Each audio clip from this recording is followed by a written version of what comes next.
Hello, hello, dimanche 17 janvier, toujours à la fin de la manif. Non, ça va, parfait, impec. Non, non. Non, t'inquiète. Ouais, ça évite de... Avec les infos que je vais donner, non. Ouais, puis ça évite qu'ils voient nos yeux et qu'ils analysent. Des zadistes ou tu es de Nantes? Moi en fait j'habite dans les Alpes-Maritimes, donc à 35 km d'ici Nice, à Valoris. Mais je suis allé 4 fois en Loire-Atlantique et je me considère comme un zadiste parce que je fais partie de ce mouvement auquel j'adhère pleinement dans l'idée. Moi je suis à Ch'ti et j'ai fait une ZAD à Nice. Valenciennes entre Saint-Amand-les-Eaux et Tournai. Et j'ai une maison dans l'arrière-péninsule à Cigales. Mon père est né là. D'accord. Et je suis venu ici parce qu'hier j'étais à Lyon. Je suis descendu pour aller à Nice, pour aller à Cigales. Et je me suis arrêté à la manif de Lyon hier et j'ai appris qu'il y avait cette manif ici à Nice pour le coup. Voilà, contre le massacre des loups. Alors, la semaine dernière j'étais sur le pont de Cheverret avec un ami de Vertou, qui est un professeur de biologie, tu vois. Donc la manif contre l'aéroport de Notre-Dame-des-Landes, contre l'expulsion des paysans, pour préciser.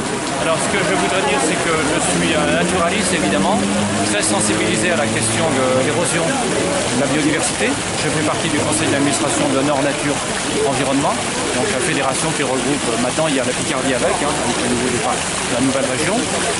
Et donc je peux parler en quelque sorte au nom de Nord Nature Environnement. En tout cas en tant que membre du conseil d'administration. De France Nature Environnement? Nord Nature, qui est affilié à la France Nature Environnement. Oui, France Nature Environnement, Rémi Fraisse en est un membre. Oui. Naturaliste. Le pauvre Rémi Fraisse. Je reçois maintenant les infos depuis 2-3 jours, je reçois les infos de la CIPA, l'association qui milite contre. Voilà. Oui. Alors bon, je ne vais pas revenir sur toutes les considérations écologiques. Tout le monde est convaincu, enfin tous ceux qui sont naturalistes, mais malheureusement c'est une toute petite fraction de la population et qui ne comprend pas bien les enjeux de la biodiversité. Je me souviens d'une interview de Jean-Louis Borloo. Jean-Louis Borloo a été un peu, même beaucoup au contact de Marie-Christine Blandin, la première présidente de la région Nord-Pas-de-Calais, verte, et qui a enclenché beaucoup de politiques écologiques dans le Nord qui commencent à prendre de l'ampleur, et notamment la trame verte et bleue, entre autres. Vous connaissez la trame verte et bleue, les couloirs écologiques, c'était les couloirs écologiques au début. Maintenant, c'est une politique nationale depuis le Grenelle. Et bien Jean-Louis Borloo, dans cette émission, il avait déclaré, je me souviens très bien, que le problème de l'énergie nucléaire, il avait fini par comprendre. Mais que pour la biodiversité, il avait mis beaucoup plus de temps. Ah ouais. C'est un problème vraiment difficile à entrer dans la tête des gens qui n'ont pas des bases écologiques suffisantes, des bases naturalistes.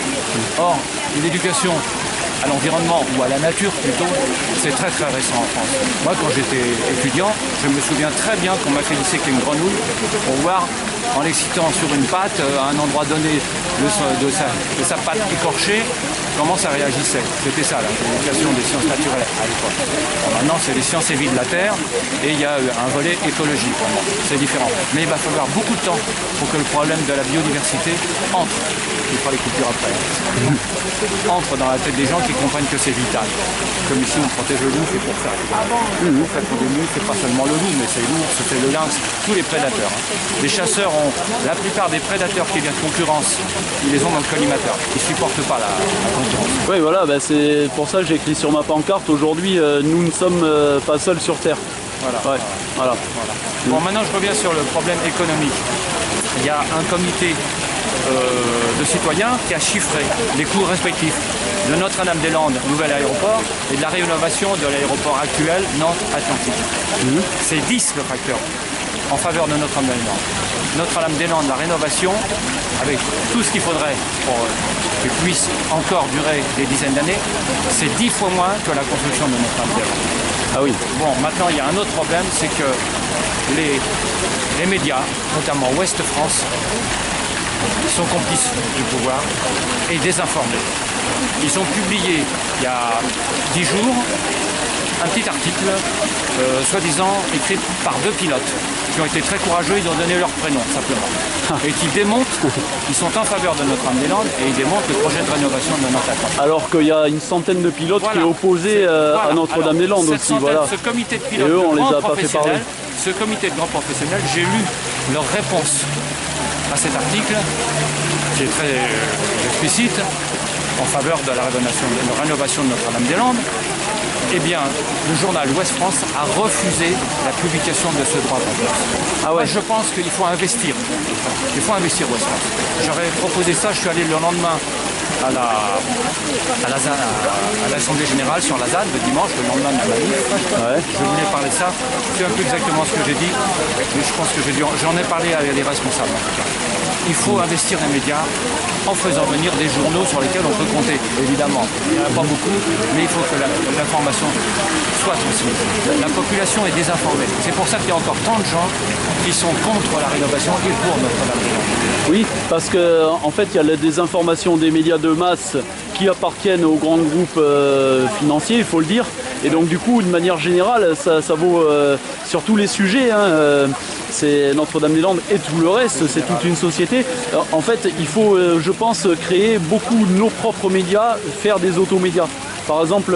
il y a Internet, mais il faut avoir le courage de diffuser, de faire passer le message. Il faut le faire chacun à sa petite échelle, faire des petites vidéos par-ci, par-là, Voilà. et puis faire passer des petits messages, des grands messages. Avec Magali juste avant là, que tu viennes, c'est la révolution Internet. Voilà. Vraiment que tout le monde se serve d'Internet. Et d'ailleurs, moi qui suis... bien sûr, moi qui suis un simple jardinier, j'ai réussi à créer une web TV, donc si moi je peux le faire, tout le monde peut le faire. Voilà. C'est là-dessus que tu travailles là. Ouais, ça passera sur ZAD par Je te toutes donne ces mon loges. adresse et puis tu peux m'envoyer. Ouais, ok, on va faire ça hors micro. Ouais, merci. Et puis ZAD partout, pour les plantes, pour les animaux, pour l'humain, pour la terre entière. ZAD partout. Merci.